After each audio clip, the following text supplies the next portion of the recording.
Okay, Yep, we're you're on. You are good. All right, Good. we are solid. All right, This is Chi-Cast number 3.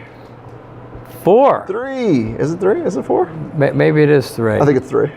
Because the first one was really 2.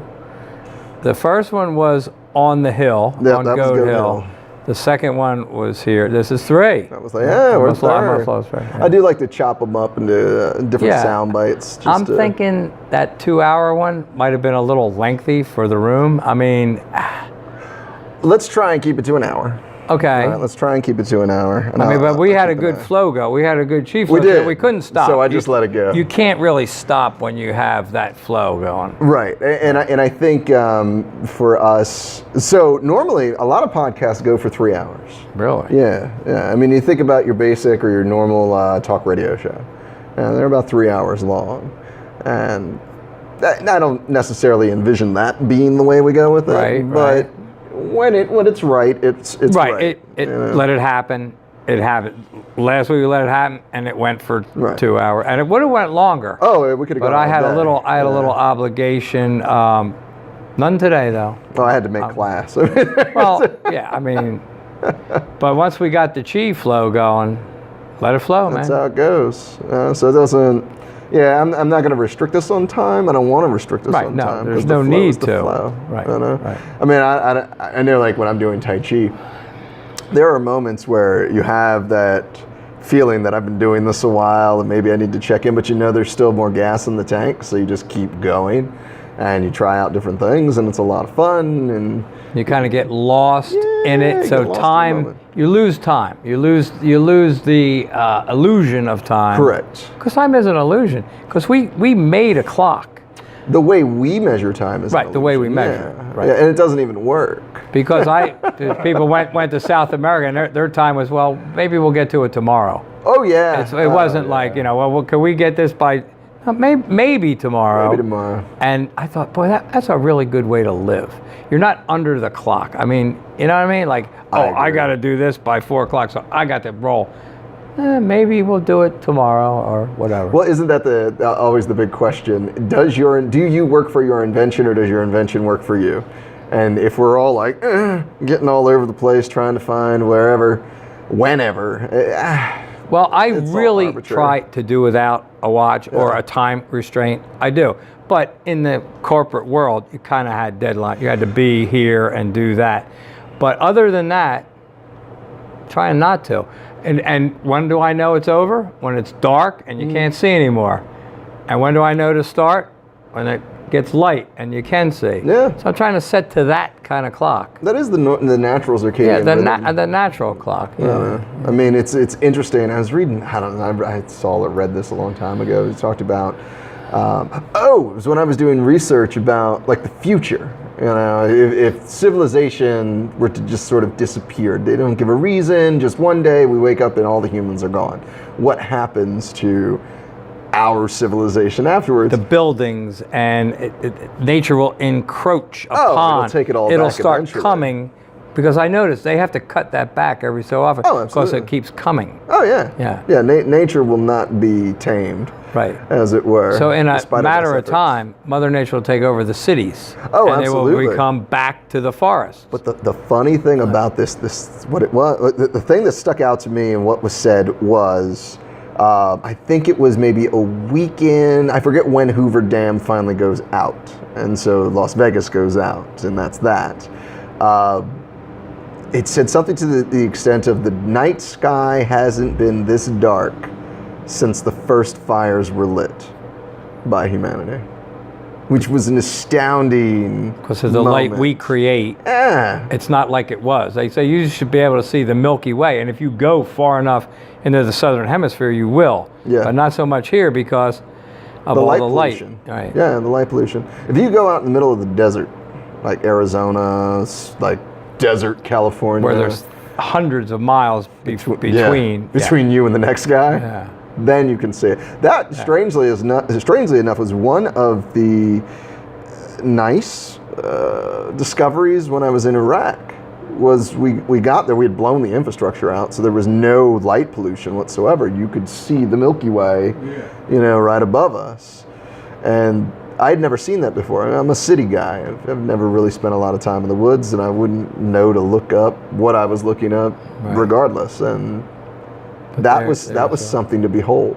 It really was something to behold. And you realize that, man, you are a part of something big, right? You are a part of something big. And you think about, and that spiral arm is light years away, like hundreds, if not thousands of light years away from where we're at. And it's the spine of the night sky. And what I started to realize was that, how it cuts across, right above your head, right? So in order for you to do that, you can look straight up at it and there it is. But that also means that when we think we're going around the sun like this, we're actually going around like this. And the sun's like hurtling through space and we're just kind of tagging along, kind of like a corkscrew. Because all those other planets and stars are not going around the sun like we are. They're fixed, right? Not everything is going around the sun like Earth. No. So everything, for the most part, everything that we see is going around the galaxy. It's traveling around the galactic center. So it's including moving. us. Yeah. But we're all moving together. But we're moving together at different speeds and rates of speeds. But even in the course of human civilization, the constellations have only sort of changed once. So they don't move in any relativity to a human lifetime. But you said they're hundreds of light years away from this planet. That's just the spiral arm, yeah. Right. So that means that the light that you're seeing came hundreds of light years. Right. That is fantastic. That's deep stuff. Fantastic. I used to, when I did guided meditations, my advanced guided meditations, I'll actually do exercises like that, where you take someone from their chair all the way out into the cosmos and back again. And you kind of end with the idea that, if you're looking at a galaxy, say the Andromeda Galaxy, our nearest big galaxy, I believe it's 75 million light years away or something like that, or 700 million light years away or something to that extent. And so if you pick it out in the night sky and you can see it, you're watching something that was around before there was life, like complex life on the planet. Right. Well, they're sending the new Hubble out. That's going to go so far out that it's going to be at the beginning of time. I can't quite grasp this whole thing. Yeah, I used to know the name of this. It's not a Hubble, it's the John. Right. It's the John Wood or something of that nature. But it is a culmination, a continuation of the Hubble, but it is named, it's new, it's like got gold, the mirror is made out of gold. So they're going to kick that out, I think something like 1.5 million miles away from the planet, past the orbit of the Earth. So there are 3 gravitational centers to anything, the sun, the Earth, whatever. And our first gravitational center is kind of where the satellites exist, right? So about 22,000 miles out. And then you've got the moon, that's the second one. And then there's one more after that. And that's where the satellite's gonna go. And it's gonna be extremely far. And there's not gonna be much light going to it. So it's completely shielded on one side to reflect all the sunlight, and then cold on the other side, freezing cold on the other side, so that any photons that come in are going to just be captured by it. And they are James sending it. Wood, I think, is the name of the I think it is. I think it is. But it's going to go there. Yeah. We're sending it. I think it already went, didn't it? No, not yet. Or It keeps very getting soon. delayed. It's supposed to go up in 2016. All right, Dennis, we'll see you. That's right, family calls. Well, I was in Florida for a launch of the original Hubble. Oh my. Yes. And we got up at like 4 in the morning, drove very close to the Cape, and we're standing there with thousands of other people, and they scrapped it like a minute. Oh, 2 no. minutes. Yeah, so I did miss it. So that's a bucket list. I want to see one of these things go out up. into space. Yeah. It's funny because my bucket list, because I'm assuming that commercial travel, at least to the boundary of space will happen some point in my lifetime if things continue, which there's no guarantee there. Well, it's happening with the space station. People Correct. are. It's just not for the public to buy a ticket, but that's going to happen Eventually, soon. yeah. When you It's in the SpaceX works. and- Yeah, it'll happen. And you could probably do it. I want to go where the blue meets the black. That's where I want to go. Right? I just want to see space unfiltered. Where is that? Where does the blue meet the black? That's the end of. So this is where my lack of science comes into play.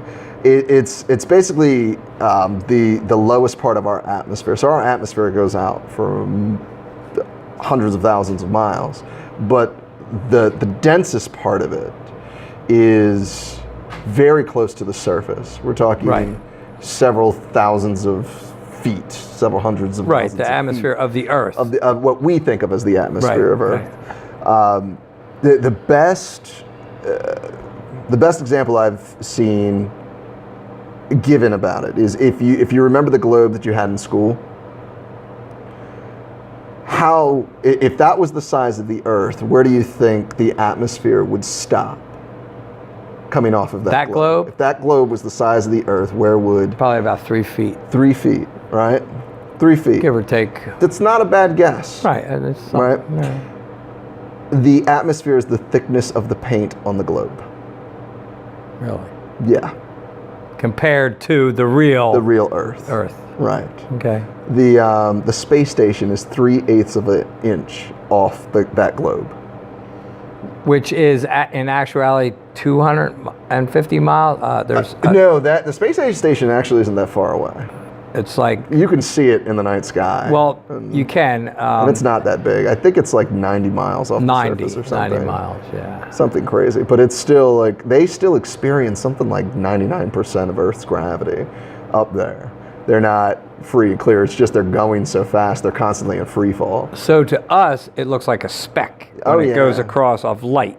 But when they look down on us, they see a pretty big. Well, they take the pictures. Oh, yeah. The big blue. Yeah. Which is awesome that you can now see that from space. Yeah. Yeah, good stuff. that is something that should just be shared. I think with every child, because man, like when you think about, I mean, and it operates differently for different people. You can think about how small and insignificant we are, and that can scare the bejesus out of you, and so you look inwardly.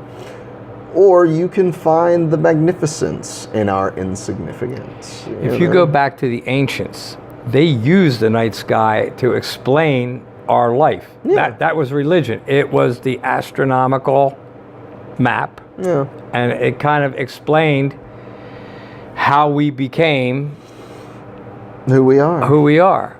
They used astronomy or Astrology. yeah. astrology to explain the creation. I mean, there was some astronomy done. Don't get me wrong. They had math and charts, and they. But could what else predict did we free will. have then was to look up and say, well, where do we come from?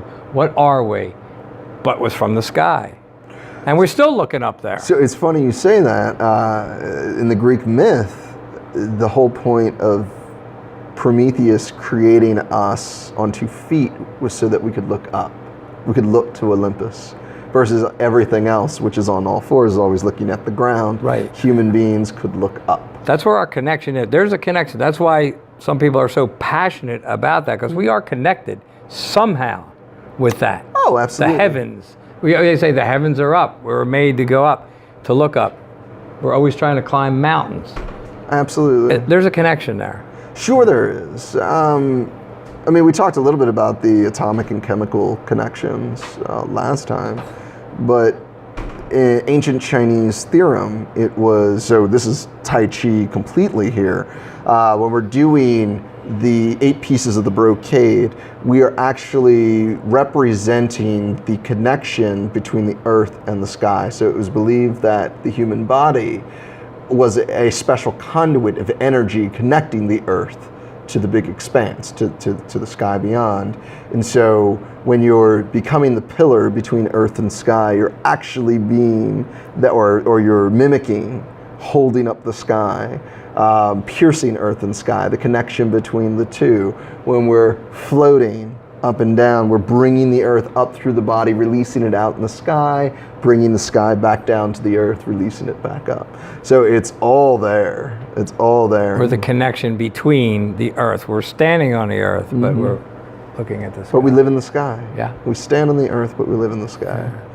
I mean, think the atmosphere comes all the way down to the ground and a little bit beneath it, and the ground goes up into the sky. Hence the Space Force. They're starting to figure out, Space maybe we better Force, get up there and man! connect up with this, man. I love Grab this. on to some of this. They do realize you need science Would to you- have a Space Force, right? Would you re-up if you could get a position in the If Space it Force? had me going to see the blue and the black, Okay, well, I'd do it. I think that's going to happen, man. Because he can only be in office for so long, and then we can move on with life. Well, it's laughable at this point, but I think we do kind of need to get up there and do it, or somebody else will. They want to mine what's up there. Yeah. There's something on the asteroids. Somebody knows there's some mineral, there's something that we could mine from space. There's And tons I of think, stuff, yeah. And Donald Trump is probably thinking dollars and cents. Let's grab onto it before Well, he our thinks. buddies in Russia or China do. So he wants to go up there maybe and put a flag on and say, this is ours. I'm just guessing, why are they doing that? The problem with that is no one's even close to doing that. No one is even close. But there are So- guys that look forward, like Elon Oh, Musk yeah, and absolutely. Bezos that are thinking about it now. Yeah. Because we always thought science fiction before was just like literature, Yeah. but it turned out to be true. Sure. So I think they're going for it now because in another 1,000 years, it may be doable. Gene Roddenberry invented the cell phone. Okay, so now you have this planetary force flying through space at how fast does an asteroid go? Oh God, 44,000 miles an hour. So depending. we got a mine off of that, Yeah. but I think it could happen. Sure, it can happen. If there's something valuable up there, Listen, I'm a big fan of Plato when he says, if you can imagine it, it can happen, right? yes. And yeah, so the obstacles preventing us from doing exactly that, from having a space force, from colonizing space, from moving off of our planet and out into the cosmos, are ours. They're ours. We built these obstacles. Oh, there's people that want to go. There's Oh, people sure. signed up. I think they're But- dreaming, but Well, they're signing up. I would have signed Not up for me. that mission to Mars. If I didn't have a child, I would have signed up for that mission to You're Mars. giving up a lot when you go because you might whatever. not come back. But Coming here's back the is thing. you might not make it there, and if you do, You're you might right. not get back. But here's the thing: we're all going to die. So if this be our end, may it be such an end. In the words of Julius Caesar, it's not about how long you live; it's about the life you led. I mean, Alexander the Great died at 31. We're still talking about him 2,300 years later. he almost conquered the world. Yeah, he did So, a pretty damn good job yeah, of it too. yeah. So these guys that are starting this today, they're looking into the future. 'Cause yeah, this is and, the future. and it's there. But it is the future. The big problems are the very things that make up society now, are economics. So Elon Musk has to turn a profit somehow. Bezos can't even pay his people. You think he's gonna, really put some stuff he in? was making like $230 an hour yesterday, all day, every day. I mean, Oh no. So but his workers are got to be on piss poor and food stamps. impoverished. Yeah. Yeah. He makes. I think it was Bernie Sanders who said this. Yeah, it was Bernie. I saw it on the said, thing. yeah. Count to 10, and Jeff Bezos just made more money in that 10 seconds than most of his workers will make all year. And you know what? I gave him some of my money this weekend. Who's that? I bought Jeff Bezos? bought something off Amazon, Oh, and man. so did millions of other people. He's making that in minutes. But see, Millions. You're right, but this is where the government has to get involved, right? I get that you have a great idea. Let's take what we've got going right now, right? Okay, let's say we take this upscale and the Tai Chi program becomes a national thing and it's lauded as one of the new fad whatevers. It just becomes a big deal. Right. Well, here's the thing. Number one, I didn't invent Tai Chi. I didn't invent the camera. I didn't invent the or figure out how to utilize the electricity that powers all this stuff. I didn't bring all the students in. You know, I might have let them know that the class was there, but they ultimately had to come to the class, take the class, stick with the class, Right. the whole nine. Yes. It is never a solitary venture. It's No. never a solitary venture. And to be so egocentric that you think that you did it all on your own, I find that preposterous. No, it is Jeff Bezos isn't stuffing the boxes. He isn't dealing with the legal aspect of it. He's not counting he's counting his money, but he's not counting the money for Amazon. He's not pitching the share price. There's so much that But he he doesn't did do. start it in Sure, he his started garage it. selling books. He didn't build not the roads. that long ago. He didn't build the roads that transport all of his stuff. He didn't build UPS, USPS. He didn't build FedEx that get his things everywhere. He didn't do it on his own. He did not do it had on his an own, but he idea. did build those big Amazon warehouses. There's one over there in No, Cranberry, and he didn't. built A the roads. construction company built Absolutely, but they built a road to it, that. Yeah, and now he and that's is, fine. but not himself, but And I'm not against capitalism, because I think if you work hard and you have a great idea, you should benefit from it. Absolutely. And should he be the richest man in the world? That's a loaded question. well, he created the But biggest company in the world. Amazon here's is the big. thing. It's taken out a lot of other things. No, you can't boycott Amazon. You can't. I mean, everything we're using, save my phone to record this, I purchased on Amazon because it gets to my house in 2 days. It's immediately available And to it's me. a better price. It's a better price. It's a lot easier to hit a keystroke and have it delivered than it is to go. It is. But if you, so he's worth, I think, He I don't know, improved. $127 billion or He something like that. improved the way we buy things. Oh, I agree. I Absolutely. agree. And put a bunch of people out of business in the process. Oh, yeah. But, and that's not a bad thing. That's just competition. It is if it's you. It's bad for Main Right. Street USA because But now listen. nobody's buying phones here. They're buying them on Amazon, Well, along with many other things. That's why Main Street needs to be like Tai Chi and adapt. Yes, they Right? do. You Yes, need they to do. adapt. And the tertiary world, it needs to be more service oriented now. Who fixes the stuff that you get on Amazon? Who insures it? Who, these sorts of things. You can't Amazon a restaurant. You can't Amazon a bar. You can't Amazon a Tai Chi class. I mean, you can get a Tai Chi video, but it's not a class, Right. There's plenty of things that you can do. And what Amazon does is it frees you up from shopping, right? That's a point of my day that I don't. I ordered new Tai Chi gear yesterday off of Amazon. Because it was the easiest place to get it. I did it in 3 minutes on my Otherwise, tablet. you'd have to go down to the city and wasting go in. gas, and maybe they have it, maybe they don't. Right. And Yeah. just by on your computer, boom, and it'll probably be at your door today. You buy it yeah, yesterday. the pants are today, and the shirt's Friday. or I something bought like something that. like Saturday. It was at my door on Monday on Labor Day. Yeah, Boom. yeah. I didn't expect that. No. It was the next So day. It I was from cannot- China. I don't know where it came from. Yeah, I cannot argue that Amazon is probably the greatest thing the internet's ever given us, at least for our daily life, because it's so a part of who we are as a culture now. But did it really improve it? It changed it. It changed But it. now, what about the human touch? You know what I mean? It kind of, there's no human involved. It's all digital. Yeah, You know what I mean? Like they took the human out of it. You had to go see somebody, a salesman, yeah. to get the product. Now it's right there. All of Yeah. it. Anything. And it's reviewed, and you can listen to Yeah. it. But here's also the other thing, and this can be faked. I mean, you can have a bunch of trolls go on and make positive reviews for a bad product. I have seen Oh, that I'm before. sure that happened. But most of the time, you know that it's real people, and they're rating things honestly. And hope. or you can go through the comments and see for yourself. Sure, you could probably differentiate between a bot. and in doing that, so the salesman, the salesman's got an ulterior motive too. If he's getting paid by commission, making the sale is him paying a bill or buying a drink or groceries or something. If it's just the store, then he's still making this sale so that he gets a paycheck and all they these could other pay things. rent, but now it's all Right. going in Jeff Bezos' pocket. I get that, and that's where the government has to Not step all in. going in his pocket. That's but- where the government. And has I to think step in. those figures are a little inflated, but still, Well, he's they're all a based vast on amount of money. They're all based Vast on amount. stock prices, right? And Amazon stock price is ridiculous right now. And there's nobody poised to overtake them. They're the competition. who's he out left. there? He left all the competition. Oh, yeah. I mean, who's going to beat Amazon? Nobody. It may eventually happen.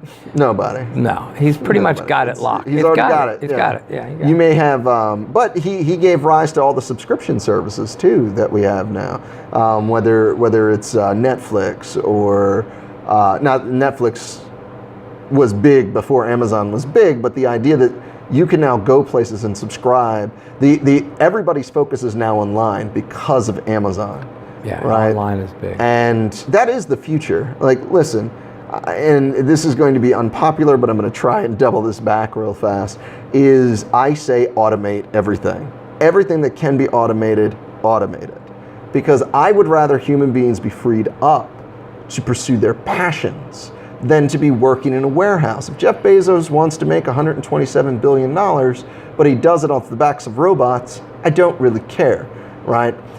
But if the people that are working in the warehouses, we provide them with education, we provide them with healthcare, we provide them with opportunity, not outcome, but opportunity, right? An actual opportunity, because you're not getting anywhere running errands for Jeff Bezos, because Jeff Bezos just wants the money.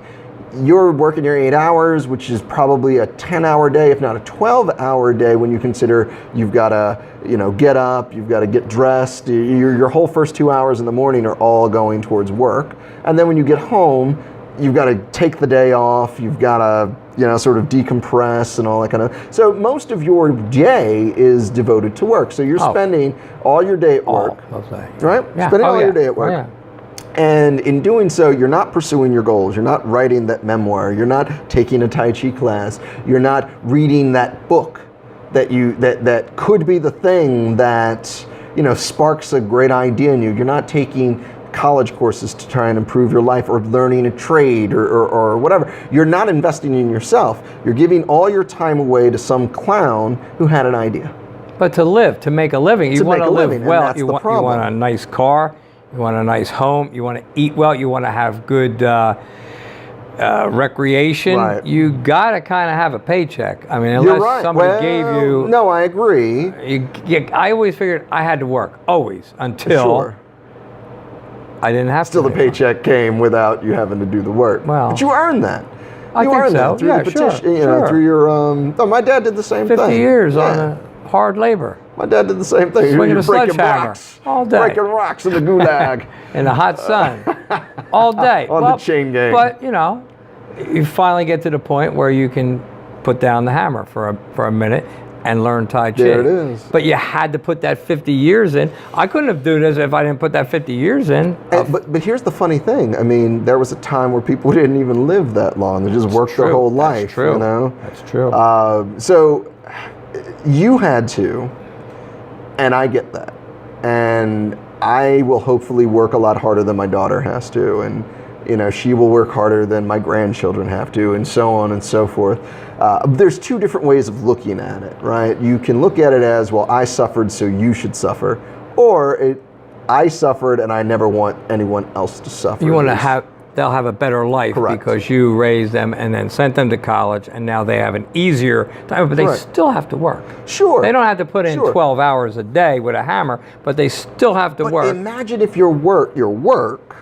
I mean, look at what I do. All right, it's tough because financially we're not quite there yet, but I get paid to play. And you Found love a grift what you in do. the system. Yeah. I get paid to do things that I love, that I enjoy. And right. give to other people. It's a gift what you give in Tai Chi.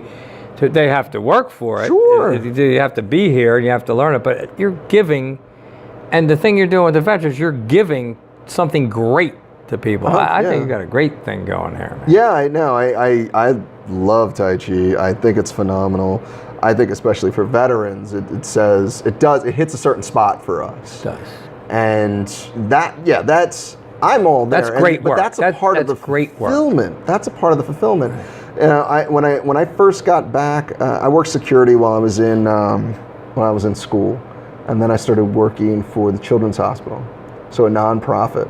Now, having come out of the Army, I was used to a life of service, right? Serving the community, serving your fellow American, you know, or even again, bring up Iraq. We handed out water and food to the local nationals. We were not, like, we knew more was coming in. We're the U.S. Army. Like, by the time, especially once we got like settled in, by the time the enemy got to us and we needed rations, something went really wrong. You know, I wasn't out there on the front lines fighting or anything like that. Not after we got settled, right? So, I've always enjoyed that idea of helping my fellow man, and it was funny enough, it was one of those things that I never understood about the conservative argument against healthcare. Like, as conservative as I was, and I read some of the stuff that I wrote when I was younger, I was super, super conservative. I was 18, 19, I was in the military, and just some of the things that I thought at the time, it cracked me up now, right?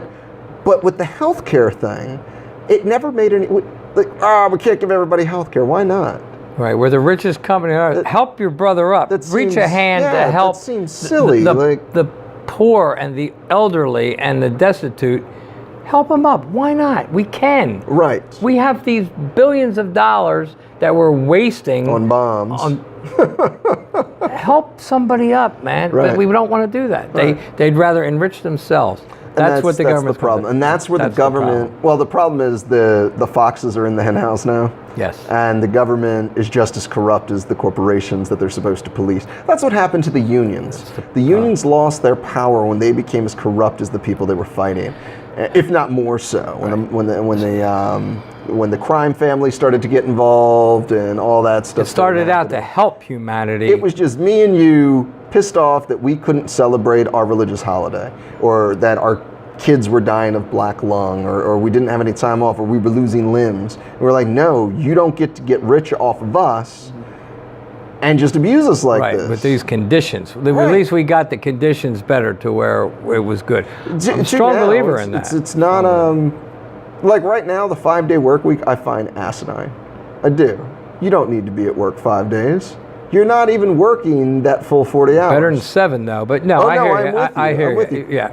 But again, it goes to the point of as technology improves, right? And so you drove a truck, right? Mm-hmm. When self-driving technology gets to a certain degree, that'll be the end of the trucking industry. It will, but that's a long way away. But they're starting it now. Some trucks are running by themselves, out in the desert. I don't think they'll ever go to New York City or Philly. Well, you try to run a big rig through Philly and back it in down an alley with a robot. That will be... that's a while. So that will be a while. That won't happen until the full flip happens. Right. You can't do that while there's still maniacs on the road. Right? And construction, and because the GPS tells you there's 2 lanes here, but now PennDOT comes along and takes a lane out. I think it's going to be a while before in the city. But the automated cars will be talking to each other the whole time. So it won't be your car isn't trying to figure it all out by itself, right? Right. One car gets into a choke point, it sends the message back to all the other cars, and they start to fall in line and keep going. You won't need lights anymore. You won't need stop signs. You won't need any of the... Well, where's the pedestrians going to get across the street? Well, you build bridges for them to get over the street. Okay. But I think it's going to be a while before trucks do that. Cars, yes. No, I agree. But yes, it's coming. It is coming. And I thought that would be never happen. Right. You could automate pretty much any production of anything, but not trucks. But it is happening. The thing is, all this Space Force, automated cars and space bridges across the street, we could have that in 10 years or less if we wanted to. I watched Dr. Jared Diamond. He wrote his most famous piece was Guns, Germs, and Steel. You might have heard of that. But he wrote this other book called Collapse, and And it was set with the idea that several hundred years from now, our successors, our descendants, there we go, that's the word I was looking for. Our descendants are like sort of trolling through our debris and our ruins, trying to figure out why we collapsed. And he goes into why the Mayan collapsed, why the Han Dynasty, the Roman Empire, Persia, you name it, why the British Empire collapsed, why Germany collapsed Nazi Germany collapsed. And he goes into all these different things, sort of tallying up what will ultimately bring us to a halt. It's a funny idea. Actually, in my sci-fi series, I used this. It was one of the things that inspired the series. Was essentially we just ran out of gas. We just ran out of gas. We used all our natural resources as far as fossil fuels. And what people don't realize about the idea of peak oil or oil not being available, it has nothing to do with how much is in the ground. It has to do with who can make a profit getting it out, right? You know, back in the early 20th century, you stuck a toothpick in the ground in Pennsylvania and you would spring a well in your backyard. And that was fine. So you invest $2, you get $200 back. All right? That's a great return. Right now, it's you invest $6, you get $8 back. The moment pulling a gallon or pulling a barrel of oil out of the ground is more expensive than you can get a return on it, well, that's the end of the oil trade. And we're already heading in that direction. So, I mean, most geologists think about 2030 is when we're going to hit that mark. Some think we've already there and we're just sort of artificially inflating. But we have things in place to take over. We have solar and we have battery. That's for the stuff that runs your room. Yeah, your stationary electricity, sure. But the oil molecule, the carbon molecule inside, because it's liquid, the vast majority of your pharmaceutical drugs come out of that. All your plastics come out of that. All of your the tire in your truck, each tire has 8 gallons of oil devoted to it. That's right, but can't we make a synthetic substitute? We make synthetic oil now. I'm sure they're working on it. We do seen have synthetic oil. Here's the thing, though. Do we really want to go in that direction? Probably not. Well, we are as far as alternative. Oil goes, but I don't know if that oil burns. It's good for in your engine. I use some synthetic oil in some engines because it's a better product. Right. But I don't know if you could use that to burn for energy. For the energy I know it's like it'll. It's different, yeah. Yeah, it's a different. But if they built one, I'm sure they could build another one. And listen, anything's possible, and that's my point. Anything is possible, and that was Jared Diamond's point. Was all we need is the money and the will. And I stopped to think about this, right? I think we talked about this a little before. You know, we made money up, right? It doesn't really exist. Right. That's why economics is not a science, because we just made it up. It basically moves on our whims. There's no real rules to it. Because even supply and demand doesn't always work, right? And for something to be a science, it's gotta be predictable, and the economy is anything but predictable. And you could say, well, it's the human thing. But humans made it up. Therefore, it is unpredictable and therefore not a science. It is unpredictable, I think. So if we made it up, what you're saying is we made Frankenstein and now we're going to allow Frankenstein to murder us. That's what you're saying. If we need money and will, no, you need the willpower. That's all you need. It's all you need. How you decide to symbolize that, it's a whole nother ball of wax. You know, yes, it is better to cry in a Mercedes than it is in a Camry.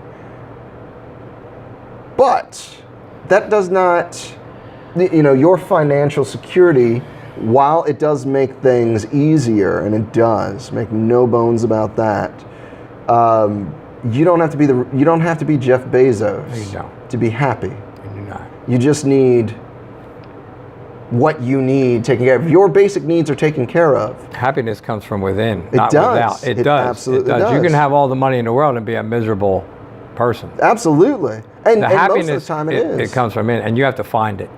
Because the economy, especially the way it's built now, is it's all competition. There's no peace.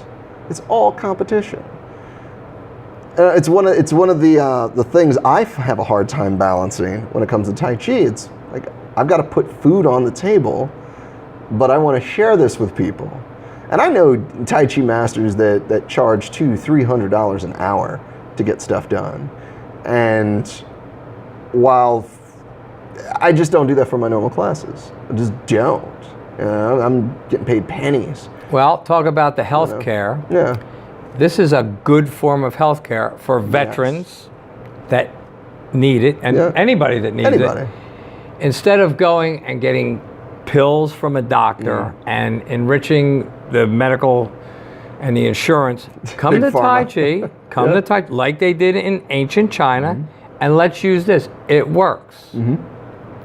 I mean, it's not going to cure every disease, but if you come in here with an open mind and pursue it, so you are creating a healthcare system with Tai Chi and bringing it to the veterans that need it. That I'll tell you what. And that's worth more than money. By far. What good is money without health, right? So you're doing it. I see that. Yeah. I appreciate that. And this is going to get the word out that, you know, instead of going to the doctor, come to Tai Chi. Right. Practice, play with us. Yeah, come play. Learn a natural way of health. It works. Yeah. It does work. It absolutely does. It absolutely But you can't works. do it from your easy chair in front of a TV or at a bar stool. You got to come here. Well, yeah, probably not from a bar stool. Although I have been known.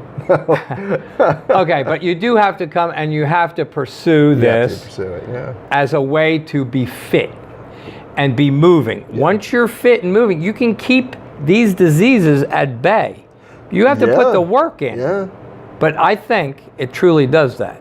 Just as the ancient Chinese knew that the movement and the flowing beat the sitting and the sickness. Get up, move, flow. It will increase your health. Absolutely. Absolutely. Absolutely. And that's what you're bringing to this. I see that. I am so glad you brought that up. And it's fun.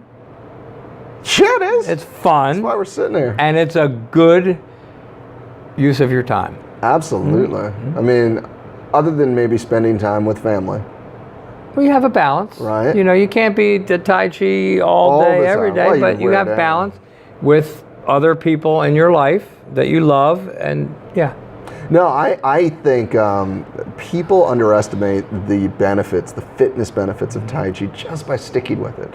This is something, now granted, listen, it's not for everybody. It is not. Sometimes you're just not in the right space to do it.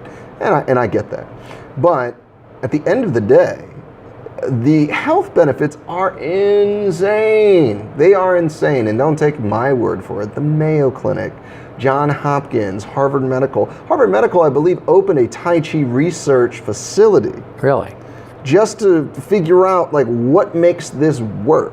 Now, for me, it seems very axiomatic, but scientifically, they've got to go and they got to test, they got to do their thing to finally nail down a thesis as to why, you know, Tai Chi is so effective. But, you know, it's because what happens to the players, you're finding out, as all of our players are finding out, is it becomes a lifestyle after a while. It's a lifestyle. Yeah. Health is a lifestyle. It is a lifestyle. You have to pursue it. You have to eat right. Yep. You have to sleep. You have to have an exercise. Right. It's not a pill. It's not a diet. Nope. It's not a visit to the doctor. It's a lifestyle. Tai Chi is a good part of a healthy lifestyle. What Tai Chi taught me, though, and full disclosure, I'll probably put some pictures up during this. You know, I maxed out at something like 240 pounds. I stopped getting on the scale after like 235. I just stopped because I knew I was ballooning. It was disgusting. I was in a bad place at the time and just whatever, you know. I was all about excess. Whatever I want now because life sucks and, you know, I'm only here for a little bit longer. So when I started really taking Tai Chi seriously, and this is in about a little over 3 years ago, so I'm teaching, but I'm not committed, you know. So I start losing weight initially. And over the course of the year, I go from like 240 pounds and I get down to about 205 the first year, right? And all I did was the Tai Chi. That's all I did. I just made sure I got out, I did my Tai Chi. Just about every day, right? And I could do that then. I was teaching finally, I was out and about, I was outside, I was getting some good workouts in, and I was doing what I enjoyed. But that was it. So all I did, I just stay committed to Tai Chi. The next year, after Tai Chi became a habit, and something I knew I was going to stick with, then I started focusing on diet, right? Started really nailing down my diet. What am I looking for? What am I doing? Yada, yada, yada. And it took time. I had to wean myself off of things that I like. I still have a cheesesteak every once in a while. Don't get me wrong. Probably have 1 or 2 a month. Not going to lie. Because we live in Philly. Yeah, These things are good, kind of man. got a cheesesteak every now and again. Absolutely, you don't want to give up everything. Right. Yeah, But not eating a those cheesesteak in things, Philly. moderation. Well, yeah, moderation is a big one, right? Maybe 1 a week. But what you do is you start to understand like how calories work. You understand what your macronutrients are, your carbs, your protein, and your fats, and how they interact with one another, how they burn in your body, all those sorts of, because while you're doing this, and that's the problem, when people think, I want to lose weight, I want to get in shape, they think it's this massive move that they have to take. It's like, we're going to learn a form today, and we're going to learn it all today, and you've got to take that forward. That would be, I could show you all the moves, but you're going to need to work them all individually, versus if we take it step by step, one move at a time, right? Until, let's say we meet once a week. I teach you commencing form, and you practice commencing form for a week, so that when we come in the next week, and I teach you repulse the monkey, yang 8 here, then you work on commencing form and repulse the monkey. The next week, brush push. Then you work on commencing form, repulse the monkey, brush push for the week. And each one you get into your cache. And the first one you learn, that's your go-to. You know that one better than any other one right there. That was the thing that you glommed onto to drive you forward. Versus trying to learn the entire form all at once. Now, if you're a skilled Tai Chi player, this does not apply. But if you're learning, this is your first form, for me to just drop all that on you is nuts. And for most people trying to get back into shape, it's their first time. It's the first time they've drawn the line in the sand and said, I don't want to live like this anymore. But for many people, they think they have to just, everything has to change overnight. It's like a quick fix. Right. It's not a quick It's fix. not how it works. No, it don't work. My suggestion is you pick the one thing you know you can stick with. Whether it's the exercise, whether it's Tai Chi. And Tai Chi, as you know, is a great exercise. It's a fantastic exercise. You will be sweating when it's over. You will have the muscle fatigue. You will get the definition. You will build muscle and strength, flexibility, balance, and mobility through it while reducing your stress, right? Stress, a big part of weight gain, right? Stress eating, so on and so forth. So if you can just stick with that one thing, just that one thing, and you make it so that becomes the habit, you stick with that. When it becomes habitual, then you add the next piece. Don't do it all at once, right? Don't weigh yourself every day. Don't do that. Weigh yourself once a week, right? Because weight goes up and down, day in and day out. And if you either have a cheat day or you're just bloated, right? And you get on that scale day in and day out, and yes, you're down, so you lose a half pound or a quarter pound every day, right? And then all of a sudden you get to Wednesday and you put 2 pounds on because, for whatever reason, because weight doesn't work that way, you could freak out, drop the whole thing right there. Whereas if you're focused not on your weight, but you're focused on your plan throughout the week. On Monday I do this, Tuesday I do this, Wednesday I do this, you just take it day by day, and on Sunday or whenever your weigh-in day is, then you weigh yourself in. Now you're going to start to see an equilibrium. Now you'll start to see that scale slide. Now you may not lose weight as fast as you may like, depending on where you're starting, but it's little things like that that make the big difference, right? You don't want to do the backflip on day one. I mean, maybe you do, but you know you got to work up to it. You got to know your limitations, man. You do, but you learn your limitations You know what your limitations are in the beginning. You know what your baseline is. You then need to test that baseline as you go, and your baseline will continue to rise or lower depending on what you're looking at. Until maybe you never do the backflip. But I guarantee you, by going towards the backflip, you'll be able to do things you never thought you were able to do before. Right? Even if you don't hit the stars, you can still hit the moon. Right? So in many ways, it's using Tai Chi principle in life, especially with fitness, and doing it in such a way where you take it one piece at a time, one step at a time, one milestone at a time. Don't get hung up. Don't try and take the whole thing on at once. It's like when we talk about the forms. I can't remember the whole form. You know what? Neither can I. And when I list off the names, I go through the form in my head to list off the names. Because I don't think about the whole form in its entirety. I simply think about what comes next. Right? I've done commencing form. Which form are we doing? 24, 108, Chen style, whatever. And I know what that move is, and that's kicking the snowball off the mountain, and you just let it flow from there. That move brings you to the next. That's right. And that one brings you to the next. That's you don't it. have to know them all. No. In order. You have to kind of know them. You just the need order. to know what's next. That's it. You don't need to know what you're doing in the beginning. I mean, you need to know what you're doing. That simplifies. Yeah, you just need to know what comes next. If you're worried about pulling the tail of the bird, and you're still in Repulse the Monkey on the Yang 8, what are you doing? You shouldn't even be thinking about the bird. That shows up when that shows up. You got more to do. That's right. like, how do you eat an elephant? You can't eat it all at once. No. Tai Chi is like an elephant. That's right. It's a big thing. You're not going to do it all at once. No. It's a little bit at a time. One bite at a time. And you get it. Yep. You got to stay with it. And your fitness goes the same way. Your health goes the same way. Mm-hmm. Something like diet. So one of the things, and what happens is it just sort of builds dividends, right? So one of the things that I went out to find in my diet was a good protein shake that didn't have a lot of sugar in it, but still tasted good to me and had a ton of protein in it, so I wouldn't have to spend a bunch of money trying to get my macronutrients up to whatever level. And I found this great shake. 30 grams of protein, 160 calories, 1 gram of sugar. That's it. Love this thing. Love it. Take 2 a day in supplement to the rest of my diet. And it's fantastic. But just finding that, just doing that. It's something that's already made. You Something buy it. already You don't made. have to you make can get it. the powder, but I get the pre-made Okay, so you packages. could buy the powder and mix it with water? Yeah, and water or milk, one or the other. And then down the hatch. Right, then you down it. And then Then you get all buff. that's right? all you need. Yeah, or For it's your something. protein. That supplies the protein for the day. 2 of them, like 1 in the morning, 1 in the afternoon? Or?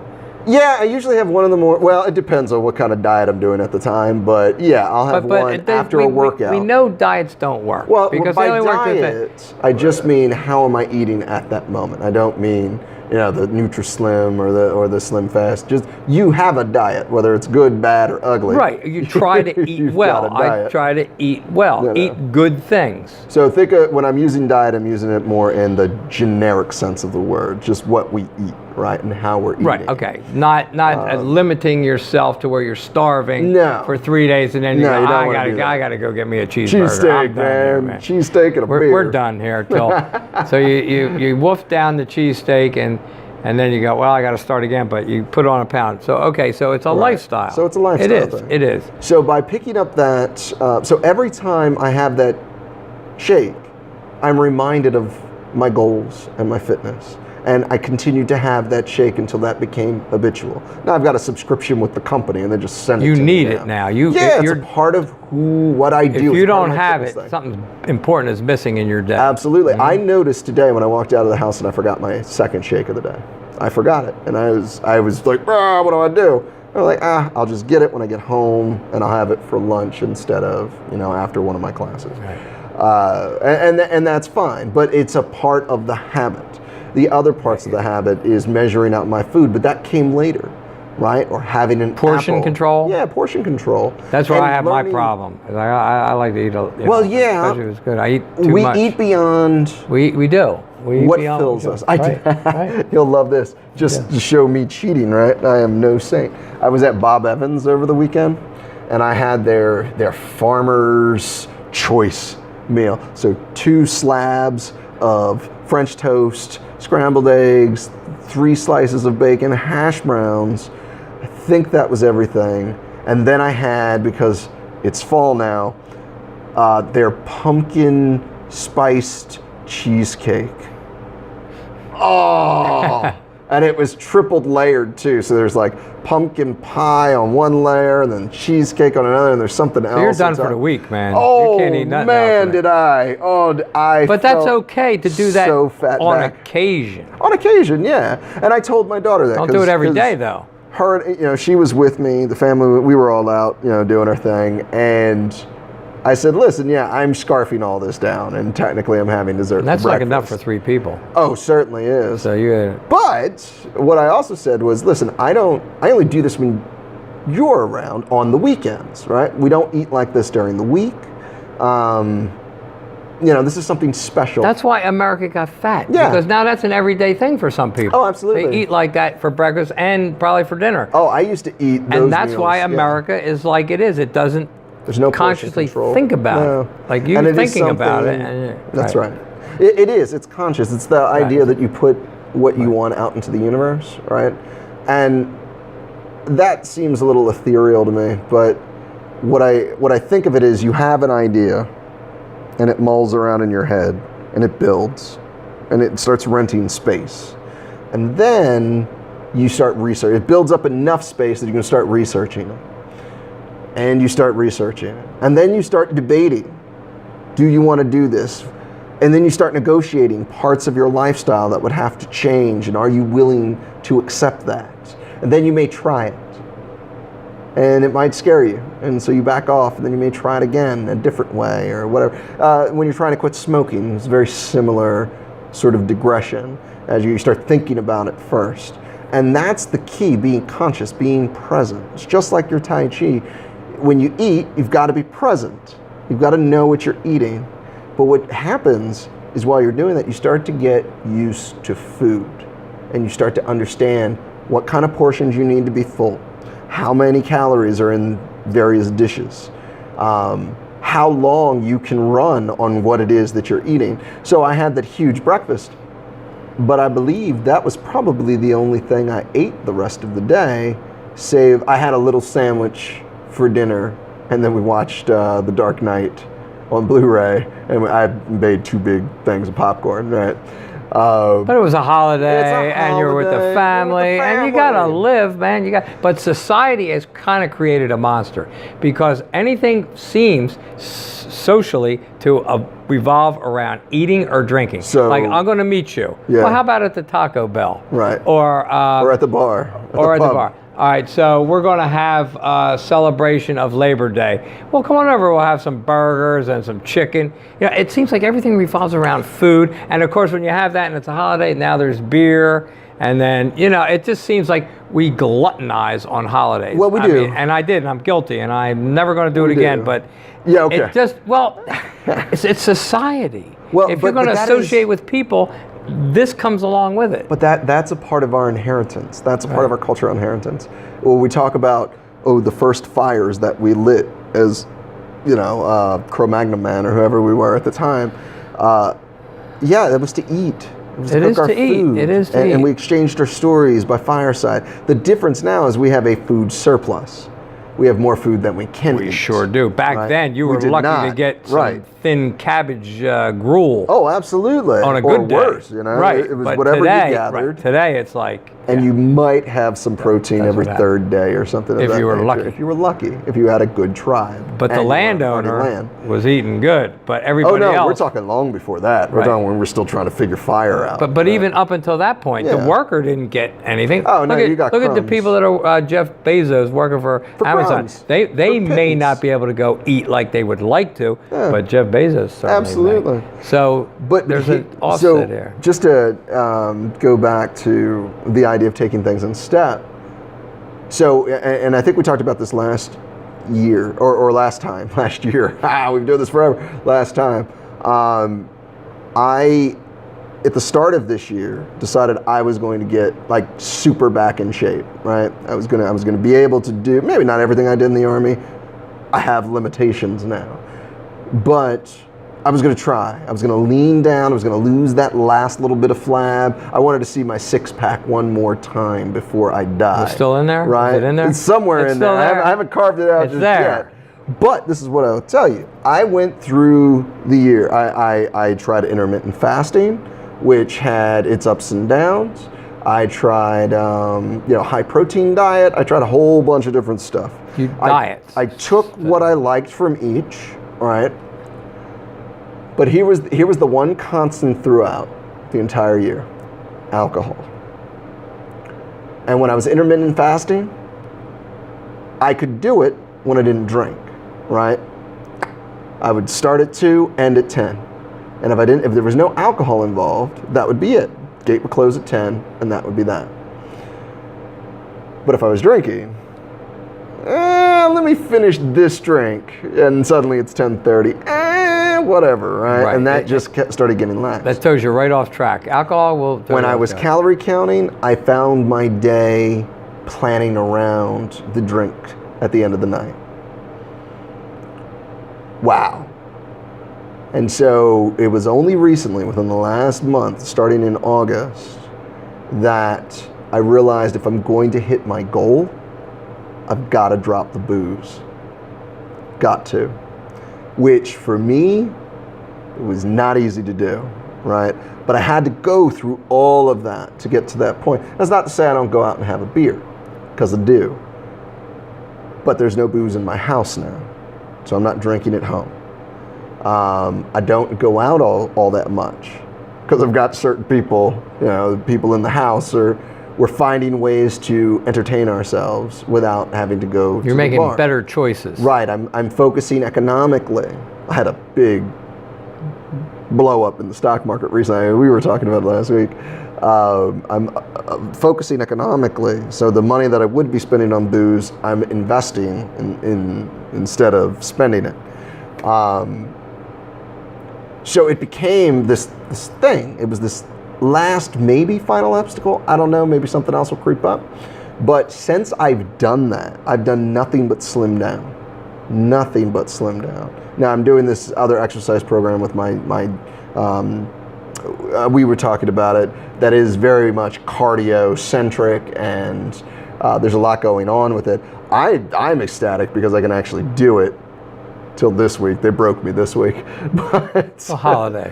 Well, no, it wasn't that. Like the exercises they have you doing, they broke me this week. I was on the floor this morning. They have what's called the Superman, and you're just kind of floating your limbs out while your core stays on the ground. Yes, yeah, that's hard. And they have you holding it for 90 seconds. It's hard. That I was in a heap when it was all over. Right? So my point is, never give up. Take everything step by step. Nothing happens all at once, right? It does not. And you have to disengage. But the only thing you're in control of is deciding that you're going to hit a goal. And I know that if trends continue, as long as I just stay on the path, I'm not completely abstaining from alcohol, I'm not completely abstaining from cheesesteaks, that's not my go-to. I pick a healthy option first, right? As long as that's available and I'm not out and I'm not, doing whatever. Instead of going to the bar, take a bike ride, right? Because what happens is at the end of your bike ride, the last thing you want to do is put crap in your body. I find that works very well. Bike rides work well for any bad habits. Yeah. You got a bad habit, you want go take a bike ride. Yeah. You want to eat a big bowl of ice cream? Don't. Go take a bike ride. Yeah. You want to drink a couple beers? Don't. Go to a bike. It works for me. Yeah. Because that indulgence that I had over the weekend, it was great. While I was doing it, I felt like crap when it was over. Paid the price. I'm glad I did it, but I won't do it again for a while. At least until next week. At least. Well, the exercise helps. It does. Keep the bad things away. Right. It's a good choice. What should I do? Should I do exercise or should I drink a beer? Make the right choice. Do the exercise. But that's it's your choice. It's your hard to choice. do. It is hard. Here was But the you thing, see though. I see the benefit to it. You're right. I see the benefit to it. You know what finally put me over? He's going to love this if he watches it. Reno. Reno's bounced back from more demons than most of us can even consider. And I was just kind of looking at him. He didn't inspire me through speech, or we were just talking. And what I realized was, same idea. You don't have to say no to everything. Just say no once. That's it. Say no once. Say no to that beer one time. No to that drink one time. No to that cigarette one time. That's all. The moment you say no, saying no the next time gets easier. Right? Now, you may not indulge in the no, but that feeling you get, yes, you give up the momentary satisfaction of giving in, and that sucks in that moment. When that moment passes, and you get to spend time in the afterglow of that moment, the moment of saying no and its benefits, that lasts significantly longer than any, because once you break your fast, or you break your habit, or whatever, guilt is usually involved, and you don't feel good about yourself when it's done. Versus like what I did this weekend, I felt damn good about it because I've been working my butt off. Okay, so you deserve maybe a cheesesteak once a month. Yeah. I agree with that. But not every day. Not every day. And you have to temper that. You have to temper that. Which is hard to do, and it's harder for some people more than others. Right? I think you were talking about your son, who he would just gorge on Sundays, but he was here and he was gorging. On Monday morning, he's right back at it. But 6 days a week, he's dedicated, and it shows. Yeah. And that's great. He takes one day to cheat, a cheat day. This is my cheat day. And he kind of gorges himself, which I don't think is good, but he's young and, Well, yeah, I mean, it's easy to, I mean, it's hard to bounce back the next day, but it's easy to burn off a day of bad habits than it is a lifetime of bad habits. Because if you don't take that cheat day, you're really going to start feeling like you're miserable. in prison. Yeah. So I get it. I get the cheat. Well, that's what got me about intermittent fasting, and I think if you can stick with it, I think it's good. It didn't fit with my lifestyle, and I avoided it for a long time. I thought about it. How do I get it to fit my lifestyle? Not eating until 2 a.m. or 2 p.m. That's insane. That's an insane moment of time. If I led a lifestyle where I could open the window at 10 or 12, that would work. But with my classes and all that, no. That 8-hour window would open and shut on me so quickly that I wouldn't get enough. I would start to atrophy away, and I don't want that, right?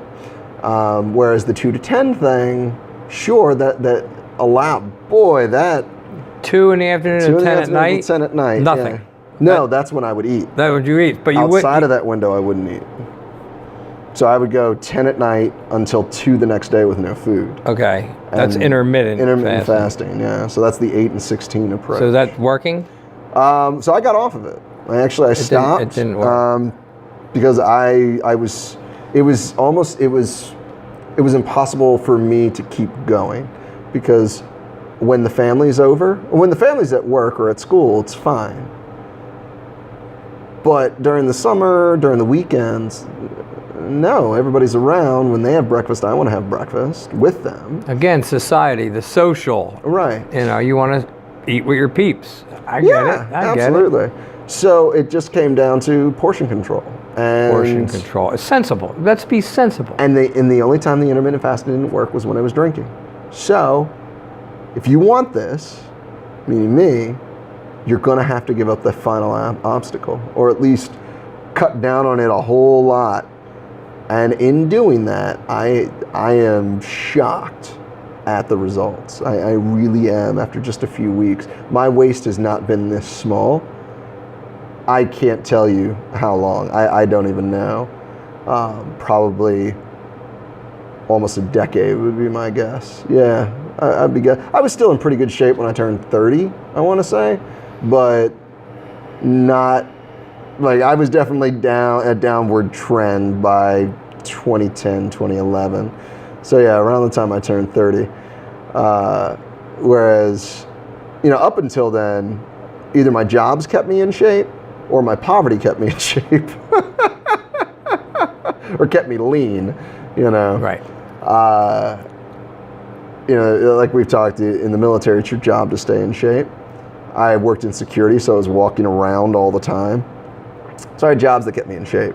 And when I was working at CHOP, you could easily walk 5 miles around that building in 8 hours, easy. Don't ever get into a step challenge with somebody who works in a hospital, because they will beat you. A lot of walking. Hands down. They are constantly walking. So once I got a desk job and I wasn't moving around anymore, all those bad habits started to pile up, And then they get worse because you're sitting and it's just available then. I was putting down like boxes of lemon heads and eating at Jimmy John's every day, and it was bad. Yeah, it's bad. It was bad. So when you're sedentary, it's yeah. Yeah, my cholesterol was somewhere in the 700s at one point. It was bad.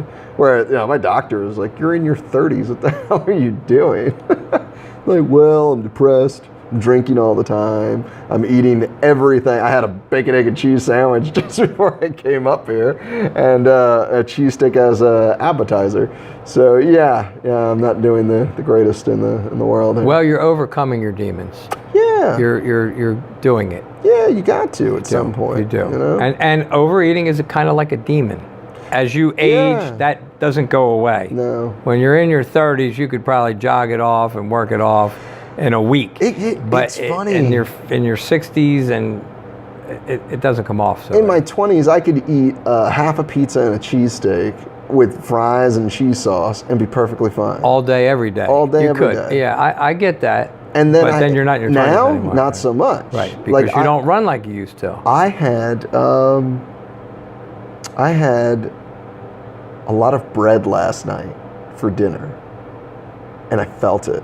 I don't eat a lot of bread anymore. I try to limit my carb intake. I felt it. I did not, I was full without energy, and I didn't like that, because bread's mostly filler. Right? But it tastes good. It tastes great. Good. I'm a huge There's some bread good fan. bread, man. Oh, Good man. stuff. I'm a huge bread fan. We're from Philly. You know how this works. Yeah. What makes a cheesesteak? The bread. Absolutely. Yeah. So, it's hard. I had a French baguette and some brie, but then I had some grilled chicken patties on potato bread rolls. Well, you were living it up. I was man. living it up last night.